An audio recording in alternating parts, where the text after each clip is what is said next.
Anything else you want to say to your fans, man? Man, shout out to Dante's Boxing Nation. Follow me on Twitter, Facebook, and Instagram, Errol Spence Jr.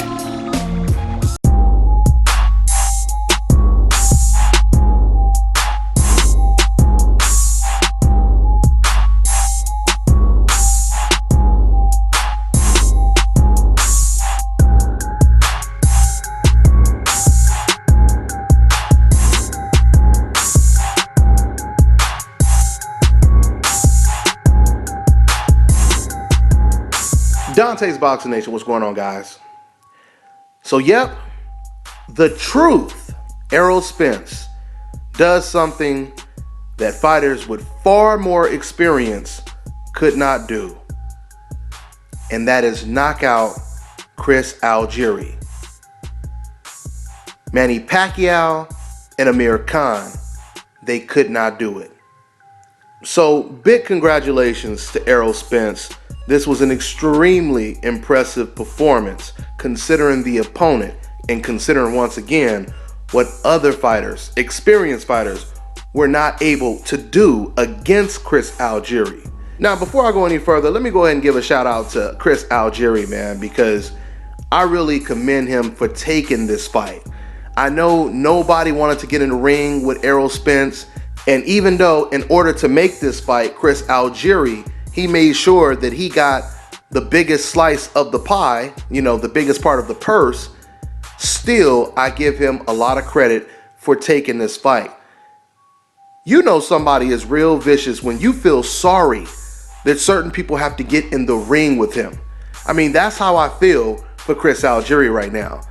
This shouldn't really diminish his career a whole lot because Errol Spence, he has the type of tools and talent to where it's on some Mayweather type shit where you could say, oh, well, that loss that Canelo had to Floyd Mayweather, it's not really that bad because look who he lost to. I'm predicting right now that people are going to be talking about Errol Spence just like that. Let's keep in mind, this is a man who he sparred with Mayweather, and you guys already heard the stories of how the sparring sessions went with Mayweather. He sparred with Adrian Broner, and you guys heard what he did to Adrian Broner in sparring. We've heard so many professional boxers and trainers praise Errol Spence as the guy to basically take the torch from Floyd Mayweather. I mean, we're talking about all the way from Floyd Mayweather Sr. to Freddie Roach, to Jeff Mayweather, to Floyd Mayweather Jr. himself. I've heard so many fighters praise this guy, and every now and then, you'll hear the decaps in the comment section saying, hey man, I don't know why people are saying this guy is so talented, he ain't fought nobody. But see, if you really know boxing, you should be able to scout the talent before they actually fight someone. You should be able to read talent before they receive all of the accolades. Because some fighters are just that special.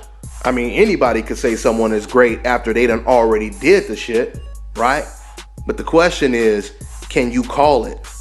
Can you predict the future, right? And let's just say, I don't really know how far Errol Spence is going to go, but what I sensed a long time ago, along with Freddie Roach and the Mayweathers, is that Errol Spence was extremely special.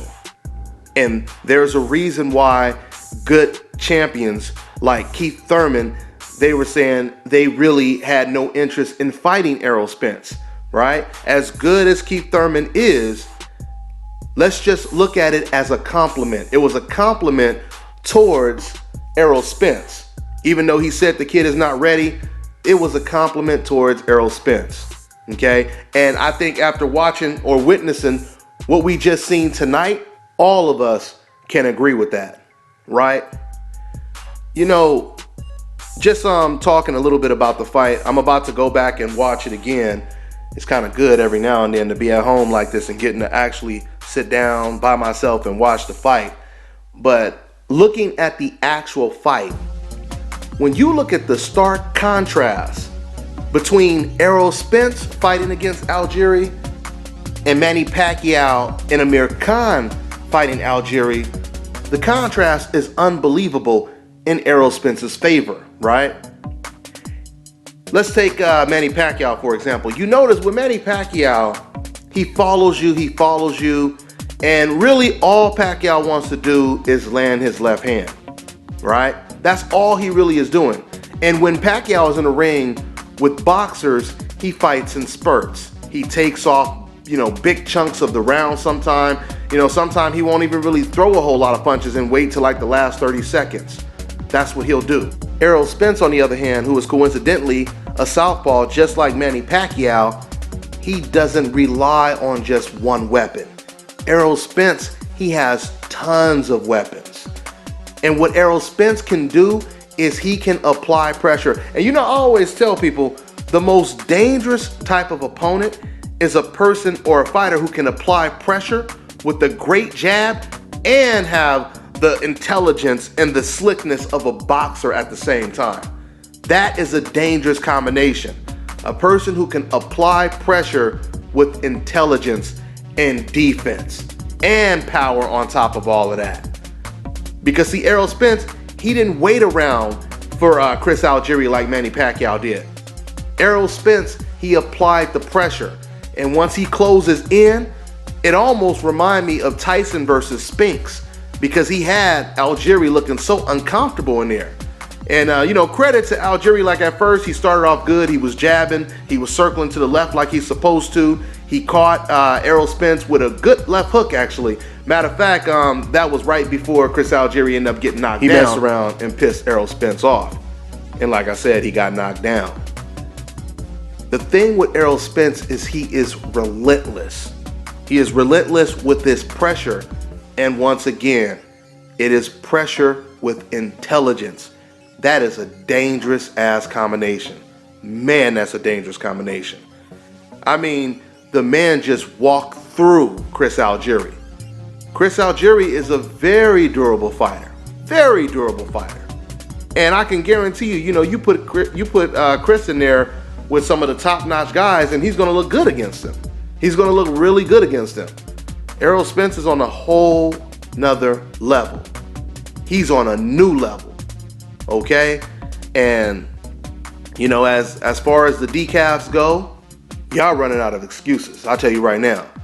You guys are definitely running out of excuses. Sitting over here saying you don't like all these fighters on the coincidental list. Oh, this fighter, he doesn't get knockouts. Or, oh, this guy is boring, etc., etc. Well, I'm going to tell you something right now. With Errol Spence, you have an all-American knockout artist. This man, just like Andre Ward, he represented his country in the Olympics.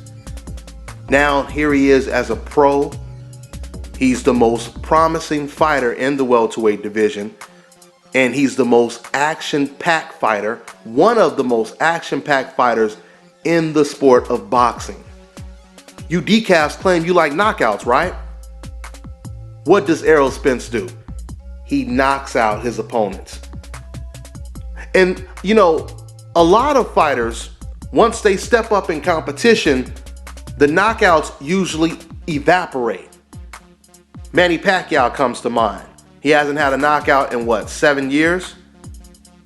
The knockouts usually evaporate once you step up in competition. When it comes to Errol Spence, I believe because this fighter is so special, we are going to see him knock out fighters that we didn't even expect him to knock out. Now, don't get me wrong. This is not to suggest he would knock out any top-notch fighter because, some of these fighters are going to just be too experienced, too resilient, too durable. But I think that Errol Spence, he will knock out a lot of them. If not knock them out, he will hurt them really, really bad. I mean, what I just witnessed in this fight right now, it really reminded me of Mike Tyson. I'm not saying his style is, super similar to Mike Tyson's, but once again, the relentless pressure that he applied, the intentions, the bad intentions on those punches. I mean, he hurt Chris Algieri in that second round. Was it the second round? He hurt Chris Algieri with body shots early in the fight. He had Algieri hurt real bad in that second round when he had him on the ropes. And Chris Algieri, man, he did everything he could do to stand up, to stay up, I should say. But yeah, man, Errol Spence, he hurt him bad then. I mean, you got a double, triple threat. This guy, he can hurt you on the inside. He can hurt you from the outside. If need be, the man could box if he wants to. That is a threat in every different direction. Okay? So, man, this was a very, very impressive performance. Congratulations to Errol Spence. Once again, shout out to Chris Algieri for taking this fight. You know, you got to give him a lot of credit for stepping in that ring with a monster like Errol Spence. The welterweight division has just got very, very interesting because we could be witnessing the mark of a new era beginning today on April 16, 2016. That's how impressive Errol Spence looked. And one more time, let me reiterate. This is not just Dante's Boxing Nation saying this. This is something that Freddie Roach had already predicted a long time ago, way before the Errol Spence fight. I asked Freddie Roach the question. I said, who do you think is going to take the torch from Floyd Mayweather? And even your fighters like Manny Pacquiao, fighters that reach pound for pound, best fight in the world type status. Who is that torch going to be passed to? And before I could even finish the question, a lot of people were expecting Freddie Roach to say Gennady Golovkin. A lot of people were expecting him to say Canelo Alvarez, maybe even Keith Thurman. But he said Errol Spence, a guy who hadn't even stepped up in competition yet. That is what you call a special fighter. When people predict greatness before that fighter even steps up in competition. So that's all I got for now, guys. I may do another video, but I'm gonna go back and watch the fight right now because I was moving around and all kind of stuff. So I'll catch up with you guys. I'm on to the next one. Just want to make sure you're doing them legal, you know, that's all. No, bro, I see your video. Where the girls at?